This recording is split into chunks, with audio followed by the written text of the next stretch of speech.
Welcome to the Hakima series. This time around, we're bringing you to Senegal, Dakar, the heart of West Africa, as many people would say. Today, our invitee, our guest of honor, is none other than Mr. Abdoulaye Mar Dieye, whom is not only a famous son of Senegal, but it's someone that has lived his life in the development field, saving the world through the lens of the United Nations. Now we need to know a little bit about you. Take us through a little bit your upbringing in Senegal. How did you grow up? Was it in Dakar? Was it in St. Louis? Which era was that? And how did you even get to see yourself in the UN system?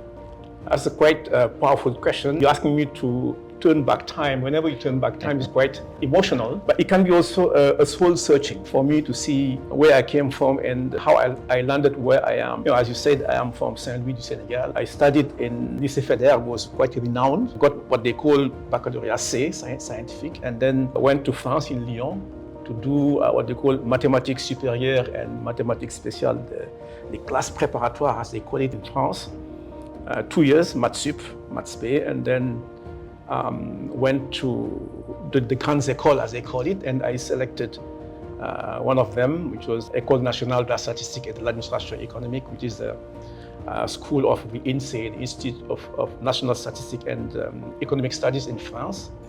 And when I graduated, I was quite young. I graduated at 24 years, come back here, and a little bit lost what to do. I was selected as a teacher at the University of Dakar.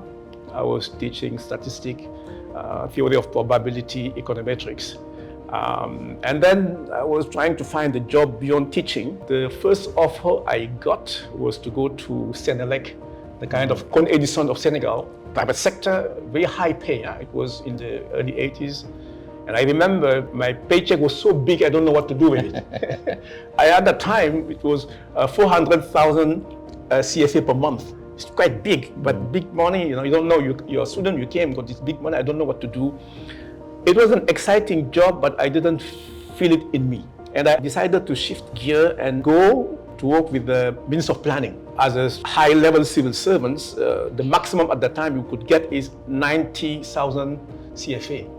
So shifting from 400,000 to 90,000, everybody thought I was crazy, and my dad even wanted to kill me.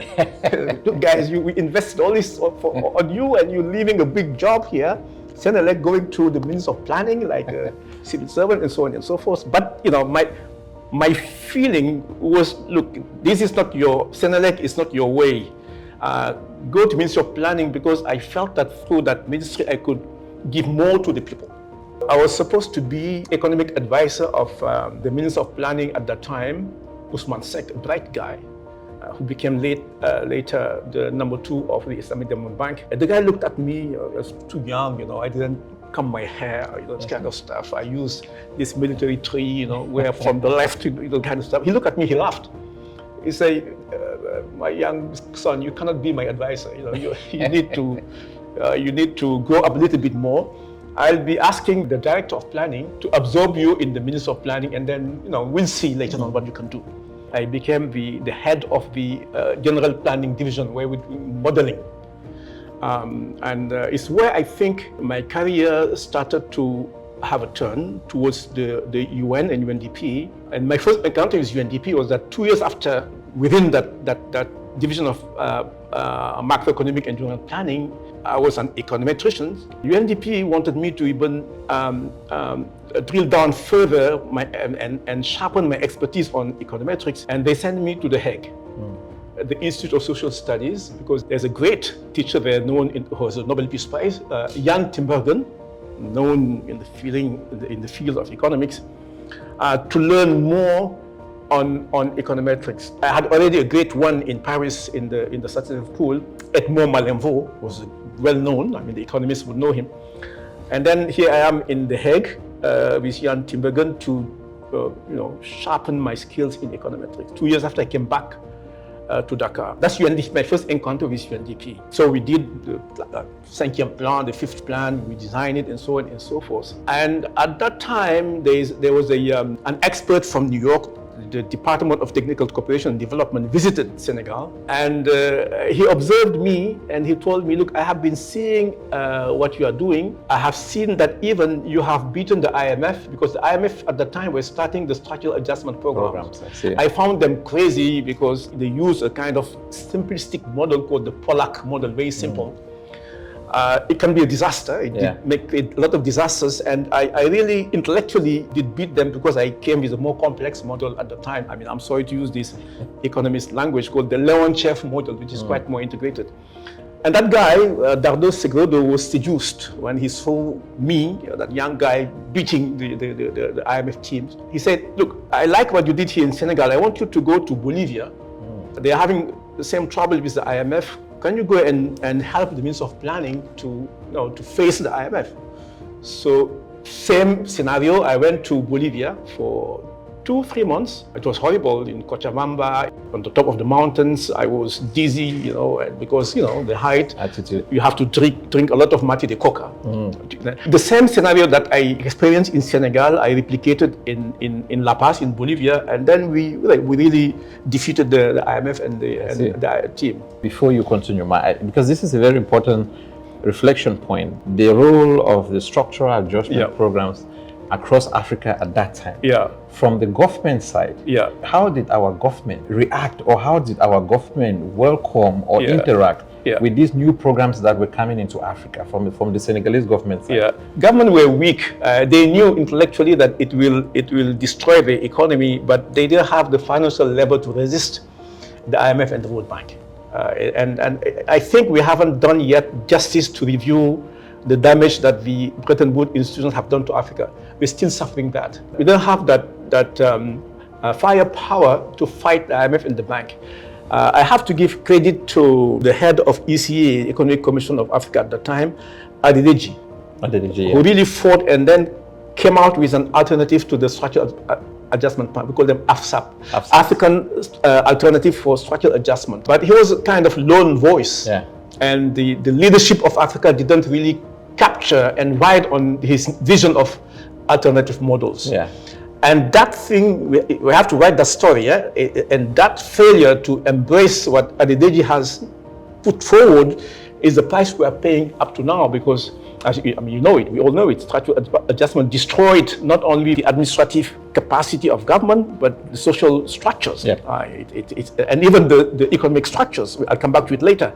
And that disaster we are paying up to now. Of course, we discuss it later, we suffered 2 lost development decades, the 1980s and 1990s. But come to 2000s, the economies started to pick up. So back to my journey. Very interesting, actually. Yeah.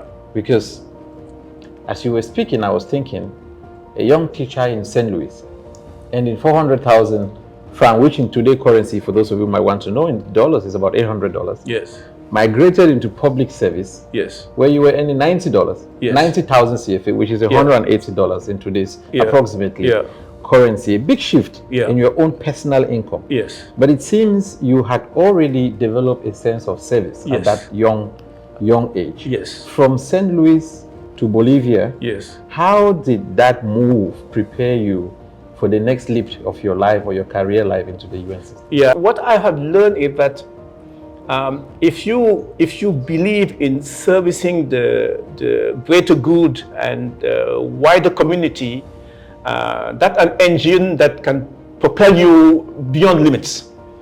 And I felt it. I felt it as a student. I told you I was a student from the left, as they called it at the time. Money wouldn't be a value for you. Your value is ideals. You are an idealistic person. So I don't look at my pocket money. So that's why I keep running in this kind of job. And so when I finished Bolivia, and then the UN asked me, what you have done in Senegal and Bolivia, can you do it wider? And then say, okay, first that's Haiti. So after Bolivia, I came back to Senegal, and then my next move was to be Haiti, as they call it Conseiller Technique Principal, Chief Technical Advisor. So you had moved into the UN at this point? Then from Senegal, I moved into the UN. Which year was it? It was 84, exactly. 84. April 84. I still remember. Haiti was a devastated economy. So my role was to, I was very young, but they're asking me to train a statistician to rebuild the national accounts of Haiti, which we did. So really enhance the capacity of Haiti. 2 years. And after that, again, my other encounter with UNDP was Damiba. I'll come back to UNDP later. Damiba, who was the regional director of UNDP from Burkina Faso. And at that time, it was a revolution in Haute-Volta. At the time, 84, 85, 86. With Sankara. With Thomas Sankara. And he saw me in Haiti. He said, look, the experts in Burkina Faso were all whites and French and so on and so on. You know Sankara? No, I don't want that. I want an African guy to be my economic advisor. So here they spotted me there. I was 20-something, maybe 30 years old. Okay, you have to go to I was not happy because I loved Port-au-Prince. The Lambi Creole, the music, the compa, you're dancing, young. This was great. This is the good days of Haiti. Haiti, exactly. So okay, now fine, this is too small for you. You go to Burkina Faso, there's a revolution there. You say you are from the left, go and help them. So right there. It was quite fascinating, my encounter with Thomas Sankara. I can write a book on Thomas Sankara, another podcast. So he adopted me. I was very young. He was young, a little bit older than me, and I was his economic advisor, fighting to do the national plan from a popular angle. So, Mark, before you continue, this is very important. So, UNDP sent you from Haiti, where you were a chief technical advisor, to support a regime, a military regime, so to say, yes, that Sankara had just taken over. Yes. UNDP detached you to his administration, to support his administration in developing a new economic model for Burkina Faso. Yeah. But please tell us how that happened. Yeah. I'm not emphasizing on the military side of it. But I'll come back to that because that's important. I know. But I did go there not because of the military, because again, as I'm from the left, I saw somebody who could transform, carry the aspiration of the young generation forward. Absolutely. So I went there. I mean, I became even more than a UN expert. I was a militant. Oh, okay. They used to call me Camarade. I see. It was the old days. So Sankara, we did a lot of good stuff. We designed the way we do planning from a popular angle. Not the classical macroeconomic planning that we used to do, but listening to the people. Yeah. It's where I have learned how to listen to communities and people if you want to design policy forward. And that really is a lesson I learned from Sankara. Yeah. We did the first national plan of Burkina Faso. It was quite, I think, revolutionary. A huge echo even from the IMF and the World Bank. People loved it. Up to now, it is a model. So we did that work with Thomas Sankara. And I was disappointed when they killed him. Yeah. There's another story. They killed him almost in front of me. Oh, wow. I was his technical advisor, chief technical advisor. And I remember it was a Thursday, the 15th of October, 4:20 p.m. I remember I was homed in the Ministry of Planning next to the State House. We used to play football and basketball because Sankara has instituted what they call sport de masse. Every Monday and every Thursday at 5 p.m., the country at large would stop. Everybody would be in the street and do sport. Yeah. Young, old, men, women, whatever. That was quite revolutionary. So we are having at that time that Thursday, a game between Ministry of Planning where I was homed and then the presidency where he was. And I remember he passed by and he said, "Oh, you guys from the plan, we're going to beat you again." And I vividly remember, you will excuse me to deviate a little bit on that one because this is really in my heart. It was 4 p.m. 26 minutes. He passed by and he said, "You guys, we're going to beat you again." And I vividly remember he was having a jersey, a blouson, a red Adidas, and white Adidas with blue stripes. It was 4:27 p.m. He passed by us, went to the Conseil de l'Entente. The Conseil de l'Entente is building just behind there. At the time, they have clashes with Blaise Compaoré, the number 2. It was going bad. 4:28, we heard the shots, And I told everybody around me that Sankara is dead. Oh, wow. I say Sankara is dead because I know the two of them. What I'm seeing is very clear that Sankara cannot kill Blaise. It's Blaise who killed him, and that revealed to be the truth. That was my deviation from the Sankara story. But one day I want to write a book on that one. A lot to say about. I've read a lot of books on Burkina Faso. Things a lot that has been wrong or mischaracterized. There's a deeper story that the young generation need to know, the spirit of the revolution that Sankara pushed forward. Hadn't they killed him, Burkina Faso would be a model of development a la Singapore, and will be the beacon that other African countries would have followed. By killing Sankara, they killed an African dream and our dream. That's why I have asked, I wanted to make that parenthesis because when they killed him, my spirit was gone. And it's where I asked Damiba at the time, I want to leave the regional director of UNDP. Okay, fine. What you have done to Burkina, you can do to a wider scale. Come to New York. I see. Okay. So that's why I went to New York as a technical advisor, home in the Department of Technical Cooperation and Development, paid by UNDP. I stayed there and covered the entire world. From Africa to Asia and so on and so forth. So if you have time, I will tell you also how we initiated TICAD. I'll come back to TICAD. Yeah, because I have two timelines I need to catch up with you based on what you've the storyline you've given us.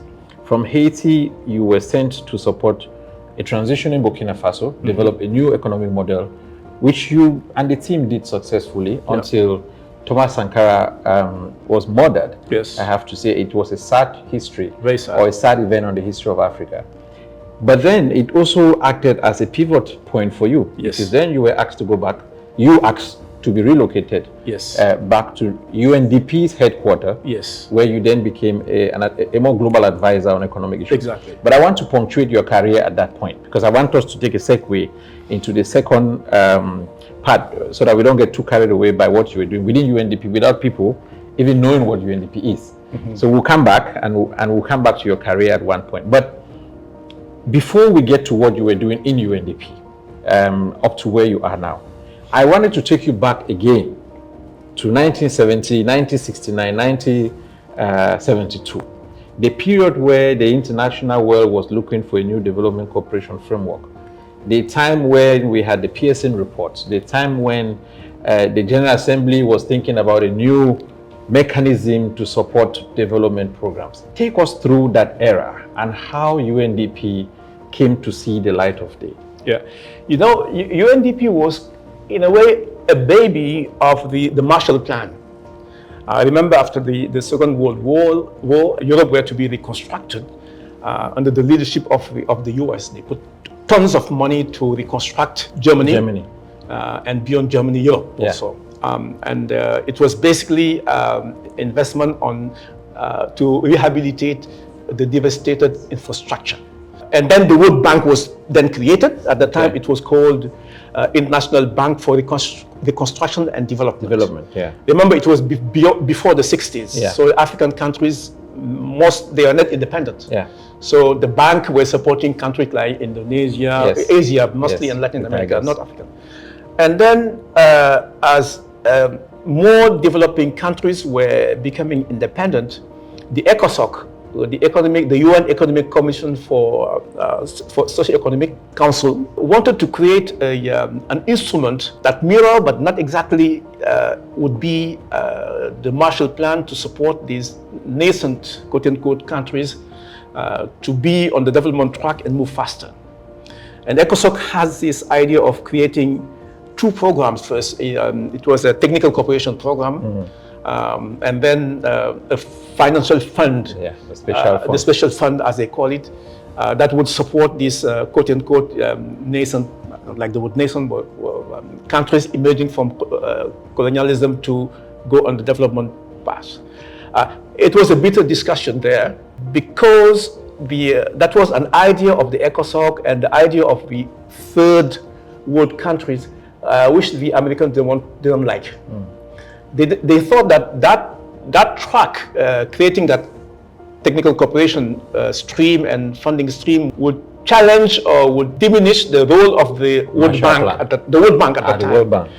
And which is controlled by the US up to now. Yep. And they didn't want this initiative coming from the developing worlds. They say, okay, we will let it go, but we will want to control it. So when they merge the two programs, I mean the capacity building one, and then the technical cooperation and the special fund, they called it UNDP. But they agreed, they accepted only if the administrator would come from the US. And the first administrator, Paul Hoffman, was that very same person who was managing the Marshall Plan. Oh, okay. So they wanted to keep the Marshall Plan alive as a model to support the developing worlds. But where we missed it, they didn't put the financial firepower that they had for the Marshall Plan in the new UNDP. I see. It was a degraded or second-rated Marshall Plan that would do only capacity building, helping these countries create new and strong administration and so on, and give a little bit of money. That's why this is the birth problem that UNDP is carrying so far. It's a huge institution, but doesn't have the financial power a la Banque Mondiale, a la World Bank. But isn't this ironic? Because if UNDP was born out of a special fund and a technical cooperation arrangement, wouldn't you suggest that that special fund would have had a lot of money to sustain this new development organization called UNDP? Why do you think the politics did not follow the ideals of UNDP? They didn't, because what the Americans had at that time is that the World Bank would be the way to go. So the UNDP would just do, at that time we are not talking about de-risking, but just help these countries have the right environment to go and borrow to the bank. From the World Bank? From the bank and the international community. In a way, that's a travesty of development. Yeah. So in a way, UNDP was used as an instrument for countries to go to the bank. I see. And that's not gone yet. I'll come back to it a little bit later. But that's the drama that we are facing up to now. That's why I say, I don't like when I say it, but it was the ill birth of UNDP. And we are carrying that deficiency up to now. So it was in a way created to facilitate lending. Yes. By these emerging countries. Ultimately, but that was the ultimate goal. But the prime goal was to help you guys create a stronger administration, a stronger economy. But if you want scaled up money, you go to the bank or to the markets. Very interesting. That's the drama that I think is following us up to now. We were almost getting into the point where the Human Development Report saw its birth and how it changed UNDP. But I wanted to take us just one step back, because you've given us this good history of the America's role in shaping the multilateral system in the early 70s, at the late 60s and the early 70s. But I wanted to ask you, before we get into the Human Development Report, at what point in time did this America's leadership or influence of the multilateral, UNDP in particular, system receded, and how did that happen? First of all, how did the American government manage UNDP when they took it over? And at what point did UNDP then truly become, in its leadership, an international outfit, an international organization? I don't know if it is a paradox, but the leadership of UNDP from the US were just they're coming from parliament. They're congressmen and senators. The three first, I think, were senators and congressmen. So they saw UNDP as a kind of extension of the foreign policy of the US. I say it's paradoxical because the first administrator who transformed UNDP into a global development agency was William Draper, the third, as they call him, a private sector guy, extremely practical. And he is the one who gave the space to Amartya Sen and Mahbub ul Haq to bring the spirit of the human development. So this is not in the 80s, this is in the early 90s. Early 90s, a little bit later. So the very first, all of them before him were congressmen. So I'm not saying that their development compass were narrow, but having this private sector guy propelled UNDP to the development world.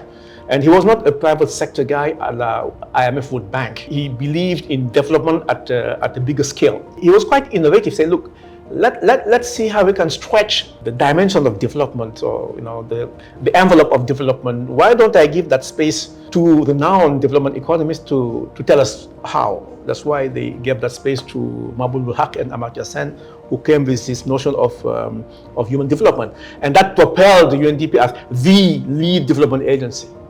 It's under Draper. But then the story unfolded, and we have the next one who came was Gustav Speth, who came a little bit in the spirit of the Pierce Commission.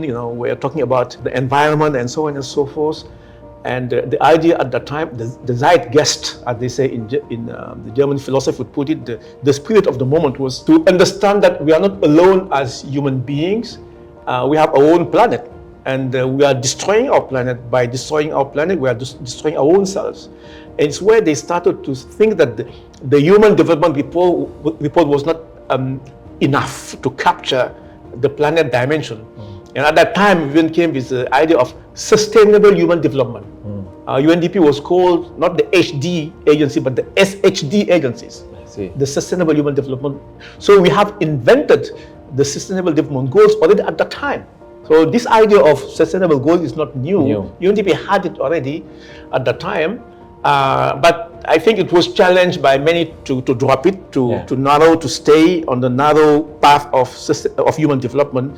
But in reality, it was sustainable human development. So I want to come back to your career, because with the new identity of UNDP through the Human Development Report, which was published in the 90s, the very first one, UNDP got almost like a new life. A new life that came with an expanded mandate. That came with a complex mandate. But at this point, you were already seeing yourself in the middle of this complexity. You've been the head of our policy program bureau, the BPPS, which is now called, used to be BDP, now is BPS. I'm sure there was a title before then, you will tell us. You've led the UNDP Africa Bureau. You've worked with several administrators in UNDP in growing and managing this UNDP's mandate. Over the years, what are some of the changes and the permutations you've seen in this organization, and how UNDP has adjusted itself to this diverse mandate in your different professional roles in UNDP? Just a footnote as a preamble to answer your questions. As I told you, I was funded by UNDP, but I was homed by the parent of DESA at that time, what we call the DTCD, the Department of Technical Cooperation and Development, mainly funded by UNDP. In the 90s, where we're doing the Human Development Report, is the very moment I joined really UNDP, fast-tracking as a senior economist, and then I became Chief of Staff of Ellen Sirleaf. And then when Thelma Awe came, I became the Chief of Policy and Chief Economist.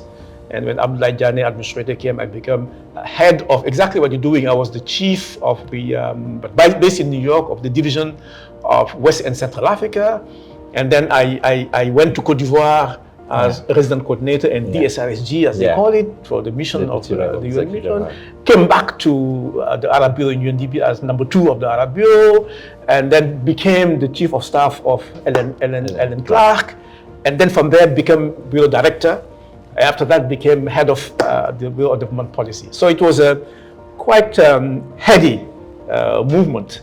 And illustrious career, I must say. But I could see how UNDP changed over time, UNDP and UNDP Africa. So UNDP started growing as the central development agency. And up to now, I think it is the central development agency. Although, something we haven't talked about, in the 1970s, we had ECOSOC have created what we call the consensus, where UNDP was only a funding agency, funding others, FAO, UNIDO, and others. But the consensus was broken because UNDP became beyond funding, doing development expertise work, and the others, in terms of being implementing agencies, went to look for funding. The cacophony of the development cooperation of UN started there, where nobody respected the consensus. So that I wanted to backtrack to see where the roots of our problem started. Is the rupture of the consensus. So then, as I said, UNDP become the agencies to lead development. In fact, at least not challenging the Bretton Woods institution, but seen as an alternative model. Again, as we go beyond macroeconomics and putting in other dimensions like human development and sustainable development. It's where UNDP became the reference agency up to now. So we move from looking at development from a pure economic indicator point of view, the foundation of our human development, to now looking at health, education, other social indicators that determines human well-being. With that expansion in mandate, do you think UNDP now struggles to have an identity? I don't think so, unless UNDP refrain from trying to be the operational arm to implement that vision. UNDP cannot be the health agency. UNDP cannot be the education agency, but UNDP can be the thinker. The propensity of UNDP has been also to be implementer of the thinking, and that's a very dangerous stuff. It's the genie out of the box. UNDP should be the thinking agency. And I must confess that we have a little bit deviated by implementing, and that created tension with some other agencies. If I were to advise, we'll come back to it later, UNDP is to become, and the SG told it, I mean, Antonio Guterres, when he came, said, you guys are the thinking memory of the UN, and they tapped on us, the integrator stuff. Just integrate the thinking of the UN system and guide us. Avoid to be operational. And I know it's not an easy stuff to say, but that ambiguity is still lingering there. I mean, listening to you also speak about the emergence of new states. Yes. When UNDP was seen by most of these states as an operational support structure. Yes, yes. Do you think that has changed in the mindset of our member states? That do you think they see UNDP as a thinker in today's, new states reconstruction around the region? Or do you think UNDP needs to put itself and position itself as a thinker, even at a time when maybe the member states still want to work with us on an operational level? Yeah. You see, at my time, UNDP was powerful because we're sitting at the head of state's office or the Minister of Planning and Prime Minister. So that gave us that power to steer the international development cooperation, but supporting the head of state or the Minister of Planning or the Prime Minister would steer whatever government would do.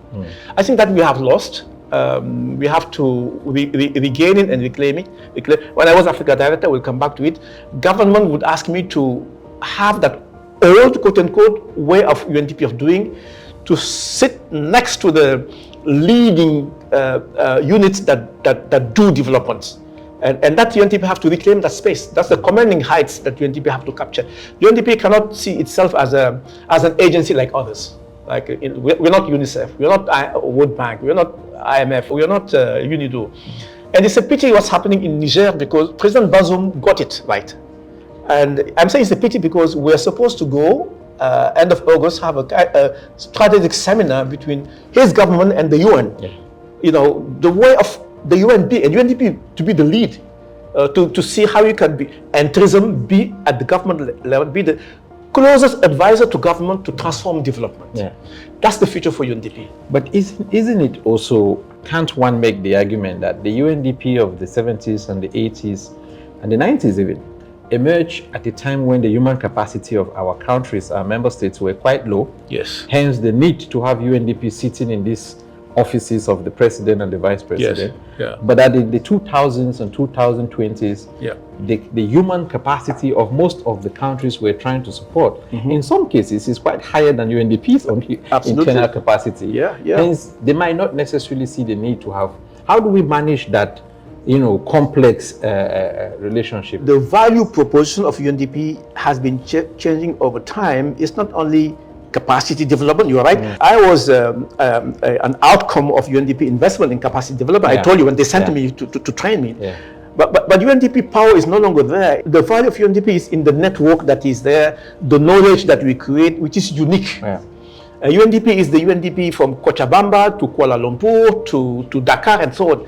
And that unique platform of UNDP doesn't exist nowhere. And this is what we can offer.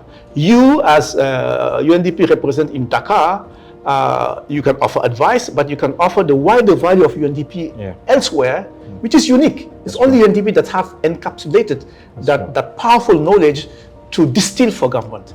And this currency is unique. And that will make the edge for UNDP that nobody can beat. Yeah. So I see a powerful future for UNDP if we really exploit that vision of a networked organization. You were in the center of UNDP when the vision of the Human Development Report was being rolled out. You were also at the center of UNDP when conversations around the Millennium Development Goals were taking place. Ironically, you're also at the center of UNDP when the whole idea of innovation saw its birth.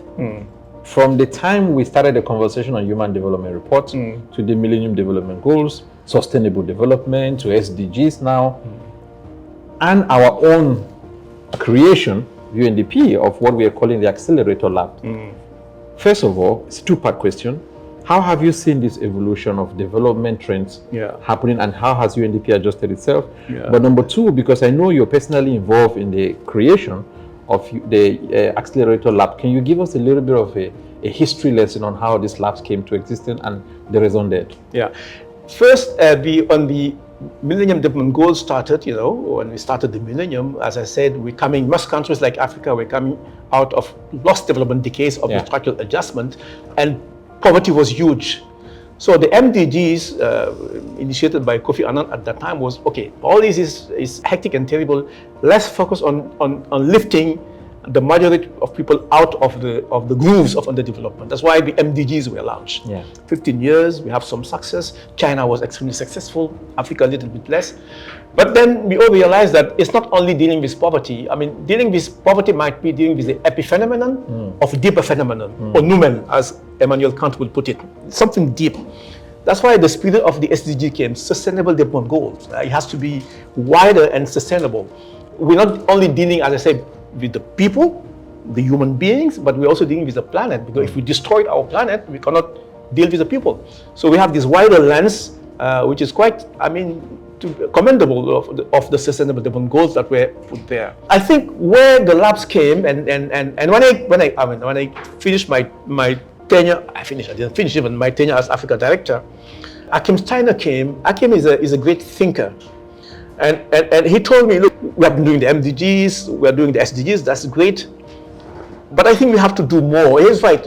My vision, like him, was that we have always this blueprint, we experts of development, that we know we know what to do. And throughout my experience, I have learned that we don't know what to do, because we don't have the sense of humility to listen to the people. You, me, everybody else, or agencies, when we are sent to do technical assistance or support to countries, we came with our blueprint, our mind, we placate. Sometimes subliminally, we don't know what we're doing it, but it's so built in us that we just placate it. So Achim and I said, we have to step back. We assume that we don't know, because when we apply orthodox policies. Let's see how we can let the spirit guide us through the labs. The labs is a way of putting people around a space like this. We disarm ourselves, what we have learned in school, and the DNA of our organizations, put it there dans les vestiaires, as they say in French, and let's listen to each other's and to experts on the ground, not only us, you and me and our team, to academia, civil society, communities, and let the spirit fly. Let's see what will come out of it. So that's the notion of the lab. That innovation is quite powerful, We know that there is a solution. I don't know it ex ante. I may be never knowing it, but I know that when we discuss among ourselves, we'll be closer to the solution, which is good enough. So experimentation is at the core of the Accelerator Labs. Experimentation, listening, what they call adjacent expertise. You and I, in discussing, the light might sparkle and you find the solution. Ex ante, we don't know. When we come in the room, we don't know what we're going to get, but we know that we'll get closer to the solution. And I have seen it work. The labs is there. You can find unorthodox solutions, but the right solutions. So the lab is nothing else than a space given to us to unleash our spirit, make them adjacent, work together, and then the light would come out. Ex ante, I don't know what will come out, but ex post, I know that the better solution, second best solution will come out of it. So in a way, it's also a space where our margin of error is higher. It's tolerable. Yeah. Our ability to make mistakes and learn from it the lab allows us that flexibility to test Yes. and work with communities to test new ideas. Which is great, because we are error adverse, because we don't want to be audited or evaluated. Yeah. You have done bad, so then you inhibit your creativity. So what Akim has done, I mean, what we have done for the global policy network, okay, let's tolerate error. Error is human, but collectively we can minimize the risk of damage of error if we work together and then err towards the right path. Yeah. So that's the philosophy or the spirit behind the labs. But thank you, because we'll end with innovation. But let me switch to your time at the Africa Bureau as the director of UNDP. I think the largest bureau by far, by a number of countries, but also, I guess, by the challenges themselves. What are the three things, in your opinion, while as the director, but also today, what are the three big things you've seen as the head of UNDP, you saw as the head of UNDP Africa, but also now as the coordinator in this complex region? What are the three big changes and trends you've seen that has shaped the way UNDP has done business or continue to do business in Africa, or should do business in Africa? That question is very tricky. I will detach myself and maybe project what I've seen as the path of UNDP Africa through the different leadership. Yeah. As I said earlier, I mean, I observed, I was not UNDP proper, I was in the government of Senegal, but I could see the first regional director, Dokingue, really brought the spirit of regionality, because at the time Africa was a compendium of countries. He said, no, you can't do it like countries like that. You have to come with the regional spirit.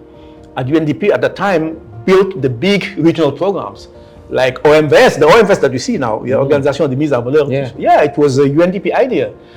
SILS, UNDP idea. The fight against onchocerciasis, UNDP idea. So Dokingue came with, you can't do it only if you invest regionally. That was the first one. And then Damiba came. Pierre Claver Damiba, I referred to it earlier. He came with the idea of capacity development, capacity building. In fact, he is the one who initiated the ACBF, the African Capacity Building Foundation. You know, he capacity development, the round tables, which work with the bank. We agreed that UNDP would do the round tables. In fact, he's the precursor of the what we call now the INFF, the Integrated National Financing Framework. We're doing it at the time.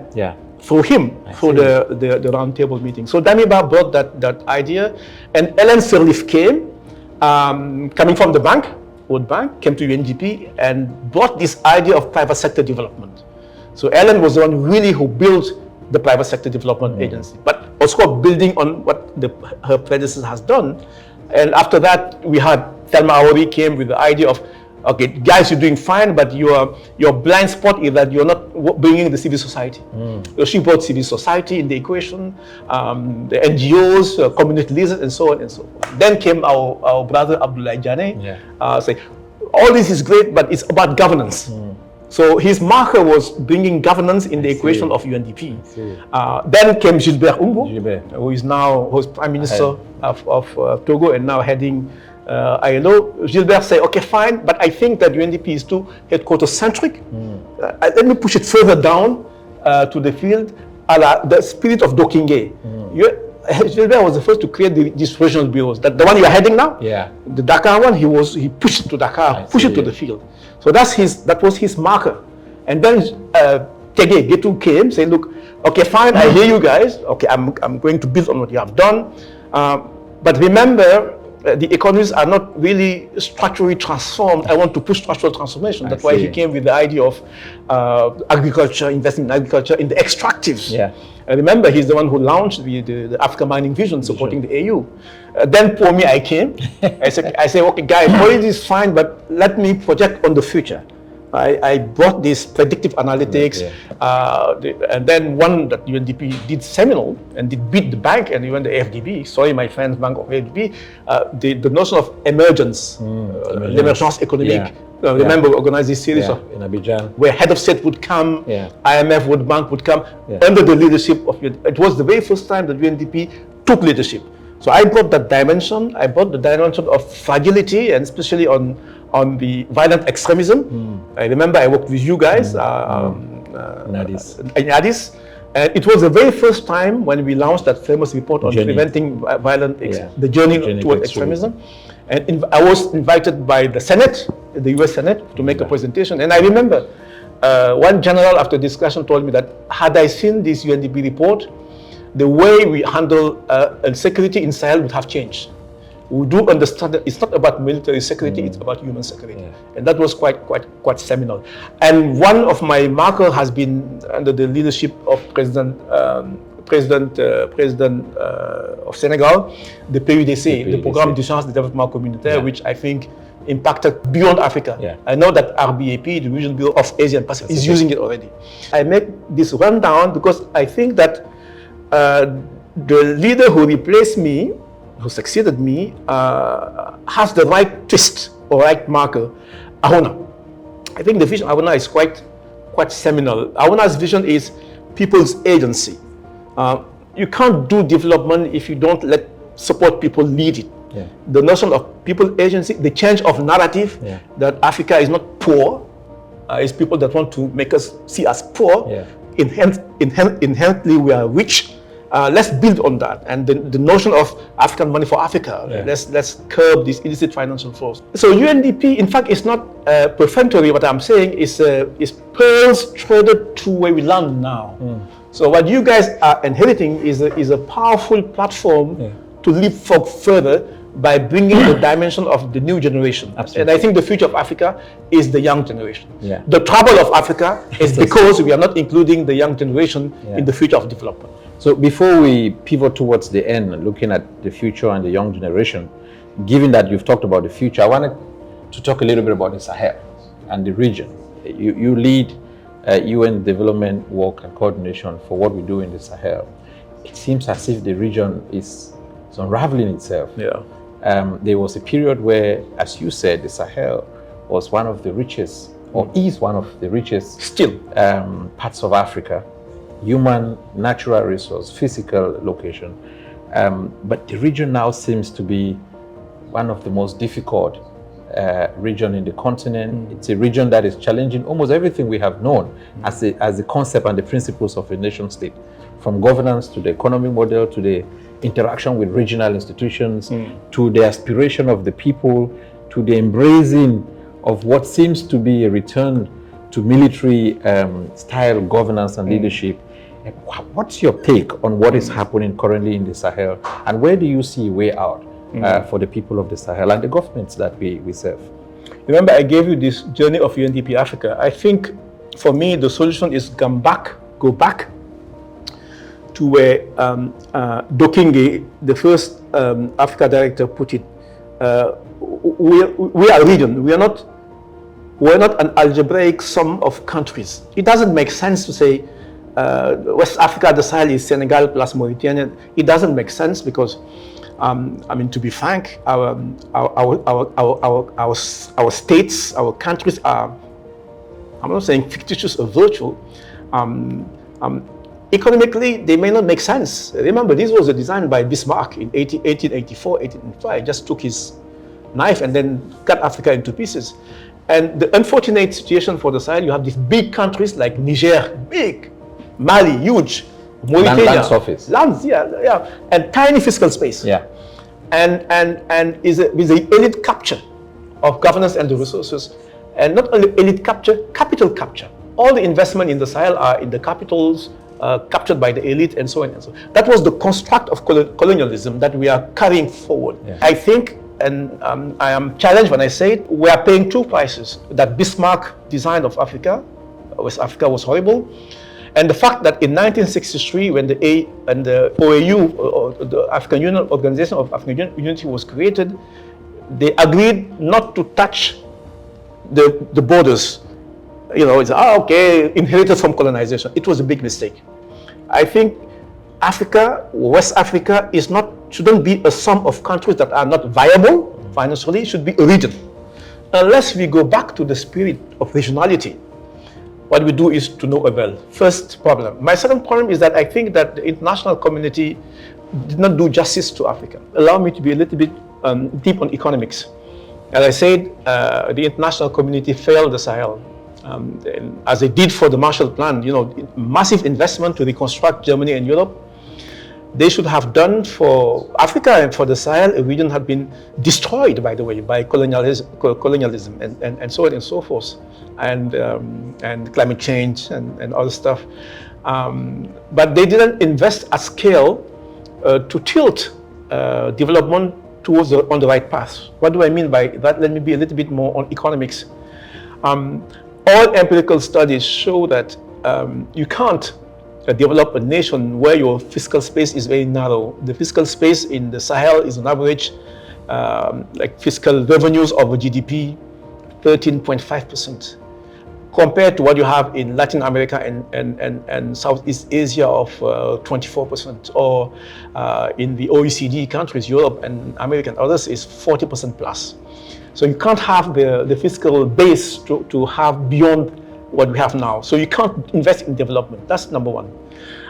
Number two, investment over GDP is around 18%. And all empirical studies by the IMF, by the UNCTAD show that unless you reach a minimum level of 24% of investment over GDP, you cannot trigger sustainable development. We are far, far below that. And the third drama is ODA so far has been a tapis d'Arlequin, Arlequin tapestry, patchwork, invest here, and it looks big on aggregate, but it's not aggregate. You cannot aggregate it. Doesn't make sense. And I say unless we zoom, elevate our investment, and create what I call a Kandinsky tapestry or a Khalidou Kassé, where it is subliminal, not a tapis d'Arlequin. You can't do that. It means that elevate at scale investment. And this has been delayed. Unless the international community, the private sector, the government invest massively on structural transformations to ensure that all this extractive we have, will ensure we have not only greater internal value retention, that the money, the uranium is not sent from Niger to Paris and then that's it, but you create industries around it within Niger and so on and so forth. Gold in Senegal is not just exported like that, you transform it. And so unless you do that, this massive structural investment that can transform the economy, it will be to no avail. That's why, by the way, all these coups d'etat are prospering. I'm not for coups d'etats, but the coups d'etats prosper because they resonate with people's anger and despair. That's why they survive. Is it economic? Is it anger towards the economic situation, or it's anger towards the economic, but also the geopolitics of the region? Of course, there's anger. First, anger because the economy has not delivered to the population, including the youth, and about the geopolitics, because the Sahel and Africa is a theater of the new Cold War, where everybody is trying to grab the resources. But I don't blame those countries doing it to us. I blame our own leadership. We are weak. We are weak and not united. When you are weak and not united, geopolitics beats you. The problem of Africa is that we don't have collective, strong leadership that can face international geopolitics. We are beaten badly. So, and I'm sad to say so. It's quite bold. It's quite aggressive what I'm saying, but I have to say it. Unless we are united as a strong leadership and then have collective investment at scale, we are not out of the grooves of underdevelopment. But coming back to the idea of a collective leadership, ECOWAS seems to be an assemble of African leadership.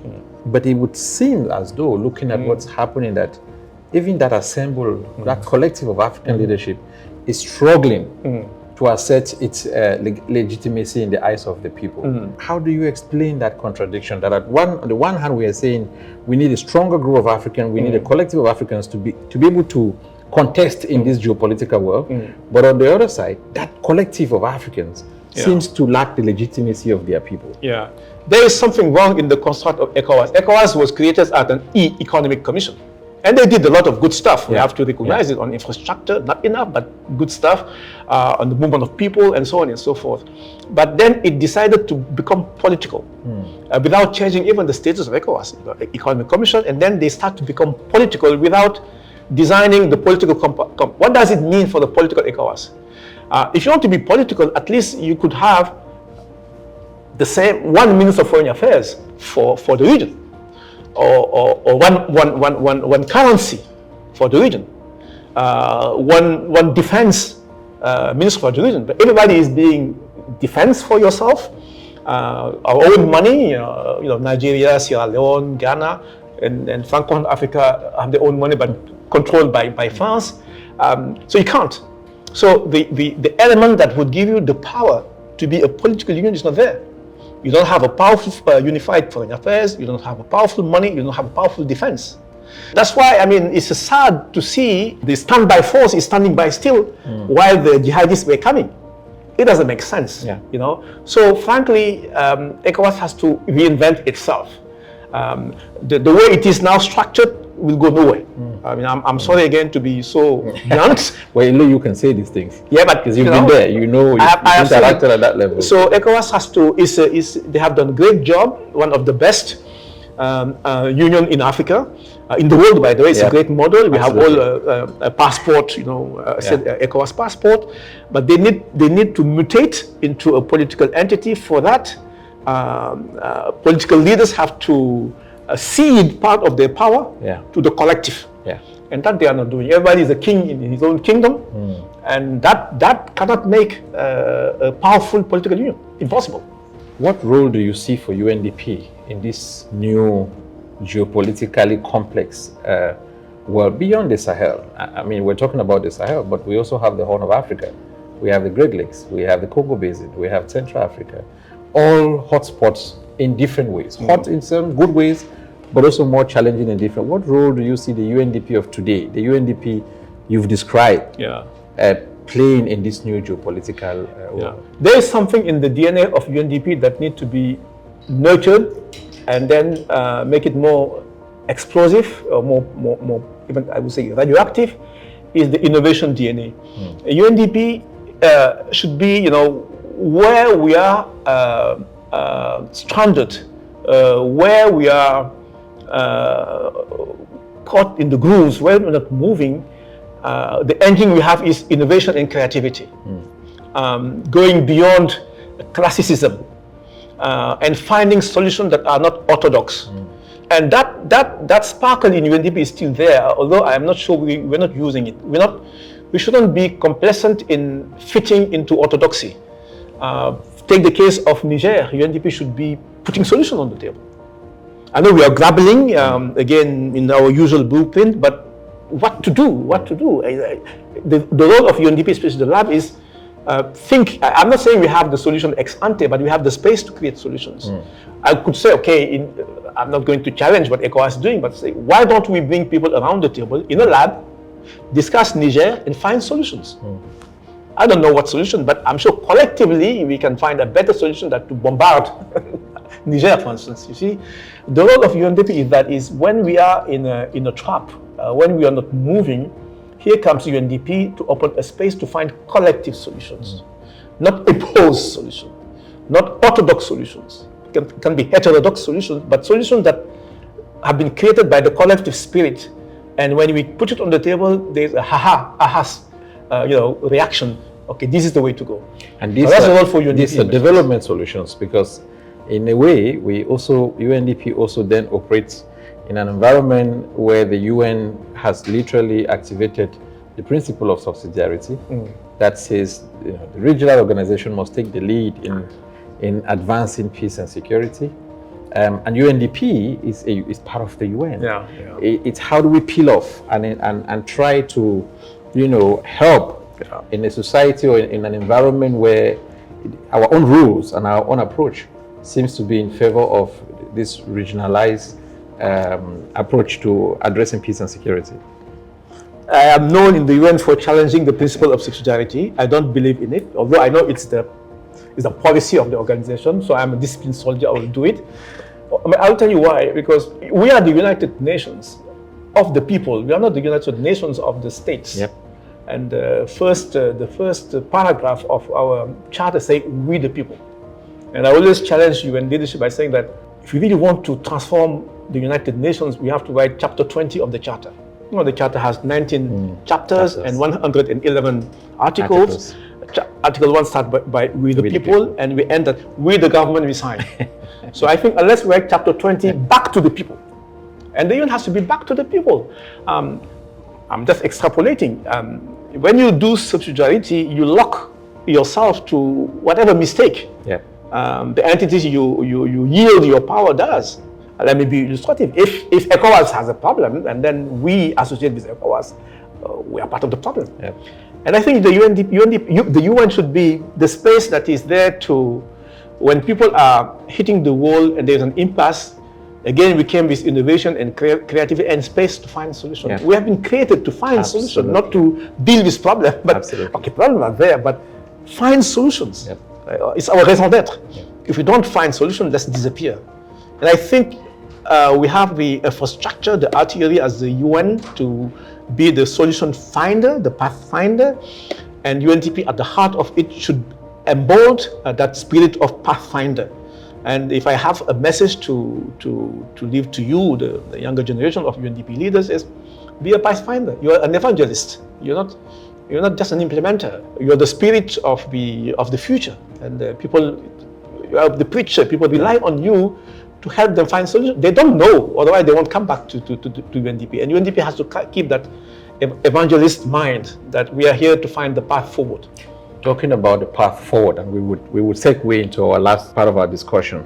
We started off with a young man in St. Louis many years ago, coming back from their studies, accepting to join the academic field as a lecturer, and then joining public service. Let's imagine you're talking to your 18-year-old, 17-year-old self, Ma, in today's world, a 17-year or an 18-year-old Ma that aspires to join UNDP tomorrow, or aspires to join the development world, and I'm sure many of them would be watching us. What advice would you give that Ma, 18-year-old Ma in St. Louis, not in Dakar, in today's connected world, trying to become part of this big multilateral system, but with a big interest in the United Nations Development Program?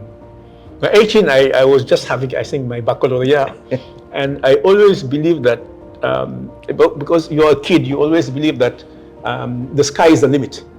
You can do whatever you want to do. Thrill is not gone, as B.B. King would sing it. The thrill that I had when I was 18 is still there here. I truly believe that the sky is the limit. You could see sometimes you see some clouds here and there. But my advice to the younger generation is that the clouds you see shouldn't be hiding the sky to you. You should climb up, you should defeat gravity, go through the clouds and get to the sky. And the sky is still the limit. And there is no limited sky, so keep hope alive, not despair. I know it's tough when I say it, because you see all these kids taking boats going to Spain and all this stuff. It's sad to see. We're seeing it because I think we are clouded their dreams. The youngest of us should teach all young that these are only clouds. They will disappear. Stay in your belief as a rock, that you can really propel up through the clouds and then get to the bright sky. The sky will always be the limit. And I can see, because we are sitting in a region that is extremely important. The Sage de Bandiagara, Amadou Kourouma, wrote a book on the Sage de Tchernoboka, on the Sage de Bandiagara, a book I would like all kids to read. And in that book, Tchernoboka, the Sage de Bandiagara, was saying that you who sit on gold, stop begging. Transform the gold into something brilliant that you can sell to the world and get even richer. And that's the wisdom I want to leave to the young generation. We are sitting on gold, not only real gold like the extractives and the minerals and others, the golds of our older generations that you can plow on their wisdom to move forward, but the gold of your inner spirit. With your inner spirit, there's a sparkle in us. If you believe in that and you connect your own sparkles, it will be I would say, a tectonic and positively radioactive moment that can transform Africa. And I have a belief that Africa is transforming. What we're seeing now is can be sad, but is a birth that is being given by a new Africa, a new Sahel. So I don't have despair. It may be tough at the moment, but the future is for us to conquer, and we will conquer. I want you to also do the same thing for the host of young people in the United Nations Development Program today. There are a lot of young people who have just joined, who are sitting somewhere on a desk in Haiti, in East Timor, in Trinidad, in Kyrgyzstan, in Dakar, in Cameroon, all wanting to have a career as illustrious as yours, wanting to grow in the system, achieve their own professional ambition. What 2 or 3 advice would you give that Chief Technical Advisor Mar in the UN, or that junior colleague in the UN, or the senior one who is perhaps at the more senior level also still struggling to figure their identity in the system? What 2 or 3 advice would you give them on how to manage their career within UNDP and how to seize opportunities to grow? My first advice is that first, don't see the job as a job, don't see it as a career. See it as a kind of sacerdote, you giving yourself to the world. And I can tell you, when you have that attitude, it will be your insurance policy as well as your passport to move. The moment you think of, am I getting my salary next month? And I know we are human, you know, but don't see it like that. If you give yourself to the universe will hold you, will never fall. And I know it's not easy, it's easy to say, but it's my reality. I never look at when my next contract is coming. I know it's not easy to accept, but that's my reality. Don't see your job as a job, but as a sacerdoce. You're investing in humanity. Number 2, you are not alone. You know, it's Liverpool's in. You never walk alone. In the UN, you're never walking alone. You have friends. We are the luckiest. It's the best job in the world. I don't like the word job, but it's the best job you can have, because without reading books, you are reading books, because you have colleagues from all over, from Malaysia, from Norway, from South Africa. You intermingle with them. So it's unique to the UN. This multiculturality is something that makes you even bigger, that you should cherish. I'm saying so by saying that always work together. And that's the spirit of the lab, by the way, which is epitomizing what UNDP is. You are not alone. You have a problem, call XYZ. XYZ will call you. Having the spirit of collegiality is extremely, extremely important. And last but not least is always test if whatever I do, I don't like the term beneficiaries, as we used to say in the old days, but back to the philosophy of Auna, the current regional director, am I building people's agency? Whatever I invest, is it that I'm empowering people to carry forward, so that I'm not carrying them all the time, but they carry themselves. So the notion of people agency with Auna, as Conway is putting forward for me, is with the kind of epitomizing the summum of what UNDP can do, building people's agency. So that's the ultimate realization that we are doing good. Investing in people's agencies is the ultimate goal. I want perhaps the same message for the UNDP leadership, the resident representatives, the deputy resident representative. I remember when I was going for my assessment, one of the documents I read was Le Dit Commandement de Mar. I was wondering if you remember any of them, and if maybe you would want to also send a message to the leadership of UNDP on what they should look out for, what qualities we should all exemplify in the jobs that we do, based on the experiences, the years of experiences that you've accumulated working for the international development system. It's a very tough question, but what I have learned as a leader is that there is no such thing as individual leadership. It's only collective leadership. You know, if you are a captain, a trip captain moving forward, and that people are not moving at the same pace than you're not a leader. A true leader would consult and will work together with the entire team. The path of the team determines the path of the leader. And that is extremely, extremely important. Collective leadership is extremely important. And then again, a sense of humility.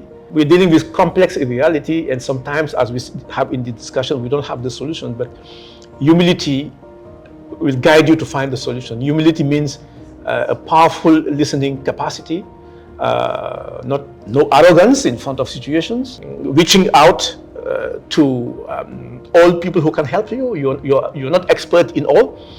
And I think if you have that sense of humility, that is extremely important. Thank you very much, Chief. My last question to you is, what is the best advice you've ever received from somebody you considered a mentor? Wow, it's a tough question. It's my 3 kids, my 3 daughters. You know, I have triplets, 3 young girls, Fatou, Jari, and Lisa. And the boy, Mohammed, is the oldest. Yeah. And one day I was in New York and my mom was visiting us. I know I'm Muslim, so when you are Muslim, when you pray, you know, I'm there, and then Mohammed, the son, is there, and then the girls behind. And we're praying. The girls were 3, 4, 5 years old. 4 or 5 years old. And I put myself here, Mohammed, and my mom and the girls. The girls said, "Dad, we're not going to pray." What do you mean you're going to pray? And my mom got terrified. No, why are you putting Mohammed in front of us? Aren't we all your kids? Because he's the man, your boy. No, they refused to pray. So I said, okay, fine, you're right, and you got the point. So I put them same line with the boy, and my mom went ballistic because you don't do that in Senegal. Never. You don't put men and women together. I said, no, I respect these girls because they are teaching me something extremely powerful: gender equality. That boys and girls are the same.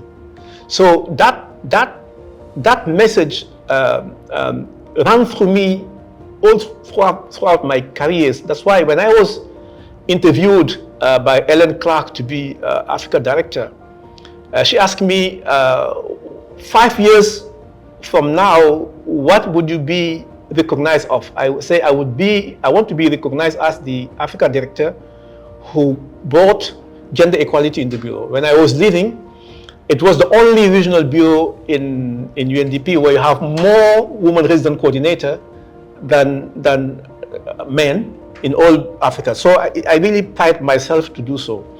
So that my daughters gave me the advice that we're all equal and women has to be liberated. That's why when I came to the Sahel, one of my biggest program is to, and I'm doing it here in the lab, by the way, we're discussing here with the young girls, UNVs and others, is to establish what they call the Charter of the Young Girl. And the Sahel, unless we liberate the young girl, we will not liberate the Sahel. It always reminds me that poem by Maya Angelou who say that the caged bird. I know why the caged bird is singing. And I say, I know why the young girl in the Sahel is singing, because she's a prisoner. There's early child marriage, female mutilation, our custom that they're putting them there, yet there is power within the young girl to be unleashed. Unless we liberate the young girl in the Sahel, we will not liberate the Sahel. So I'm a little bit sad that President Bazoum is in this situation, because he is the first one who liked that idea. Yeah. Him and I were going to sponsor, to challenge, to lead, to propel that idea of building the Charter of the Young Girl in the Sahel. And here he is. Yeah. It's quite sad, but the idea is not gone. I think the message I would give to the young girl in the UN, in UNDP, is to carry the torch. And it's for the young girl that we can transform the world, because they have been banned and sacrificed and then put in the cage, a la Maya Angelou. We have to liberate the young girl. If we liberate humanity if we do so. Thank you very much, Ma, for being yourself altruistic in making time, 2 hours of your precious time to talk to us. We're eternally grateful. You've given us a lot of lessons on UNDP, lessons on life, lessons on career, changes we've seen in the region. You've put them in perspective for us. We are also happy that, being one of the founders of our UNDP Accelerator Lab, you've had a chance to share this Accelerator Lab innovative space or innovation space in Senegal with us. As I said, this is part 1 of a series of conversations we're going to have with Ma. The next one will be an intergenerational conversation with Ma and other players in the development space here in Senegal. Thank you very much. We wish you a fantastic rest of the week. Aluta continue. Hein? Voilà. Comme Sankara le dit toujours, la patrie et la mort, nous vaincrons. Voilà.